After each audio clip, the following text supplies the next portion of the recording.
സദ്യക്ക് വിളമ്പാനും വൈകിട്ട് ഒരു സ്നാക്സ് ആയിട്ട് കഴിക്കാനും ഒക്കെ ശർക്കര വരട്ടി വീട്ടിൽ തന്നെ ഉണ്ടാക്കിയാലോ? 4 പച്ചക്കായ എടുത്ത് ഇതിന്റെ തൊലിയൊക്കെ കത്തി കൊണ്ട് വരഞ്ഞ് അടർത്തിയെടുത്ത ശേഷം കഴുകിയെടുക്കണം.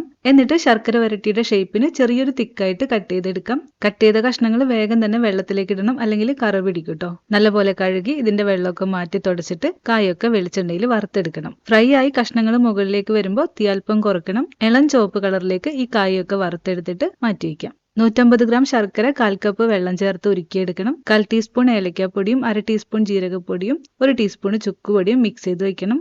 പിന്നെ 1 ടീസ്പൂൺ പൊടിച്ച പഞ്ചസാരയും 1/2 ടീസ്പൂൺ അരിപ്പൊടിയും ചേർത്ത് മിക്സ് ചെയ്ത് വെക്കണം. ഇനി നമുക്ക് ഈ ശർക്കര പാത്രത്തിലേക്ക് അരിച്ചു ചേർക്കാം. ഇത് തിളച്ചൊന്ന് കുറുകി വരണം. ഒരു നൂൽ പരുവത്തിലേക്ക് ആവുമ്പോൾ 1/4 ടീസ്പൂൺ കുരുമുളക് പൊടി ചേർത്തിട്ട് മിക്സ് ചെയ്യണം. എന്നിട്ട് വേഗം തന്നെ ചൂടുമാറി ക്രിസ്പി ആയിട്ടുള്ള ഈ കായ ചേർത്ത് കൊടുക്കാം. ഏറ്റവും ചെറിയ തീയിൽ ഇത് മിക്സ് ചെയ്തെടുക്കണം. എള്ള്, ചുക്ക്, ജീരകം പൊടിയൊക്കെ എല്ലാ ഭാഗത്തും ആവുന്ന രീതിയിൽ ചേർത്ത് മിക്സ് ചെയ്തെടുക്കണം. ഫ്ലെയിം ഓഫ് ചെയ്തിട്ട് ബാക്കി ഇതിന്റെ ചൂടിൽ തന്നെ മിക്സ് ചെയ്താൽ മതി. ഇപ്പൊ എല്ലാതും ഒട്ടി നിൽക്കുന്ന പോലെയാണ് ഉള്ളത്. ഇത് വിട്ടുവരാനായിട്ട് എടുത്തു വെച്ച അരിപ്പൊടിയും പഞ്ചസാരയും ചേർത്താൽ മതി. മിക്സ് ചെയ്യുന്ന അനുസരിച്ചിട്ട് ഡ്രൈ ആയിട്ട് വിട്ടുവരാൻ തുടങ്ങും. ചൂട് കുറയുമ്പോൾ നല്ല പെർഫെക്റ്റ് ആയിട്ട് വരും. അപ്പോൾ നല്ല ക്രിസ്പി ആയിട്ടുള്ള ശർക്കര വരട്ടി ഇവിടെ റെഡി ആയിട്ടുണ്ട്.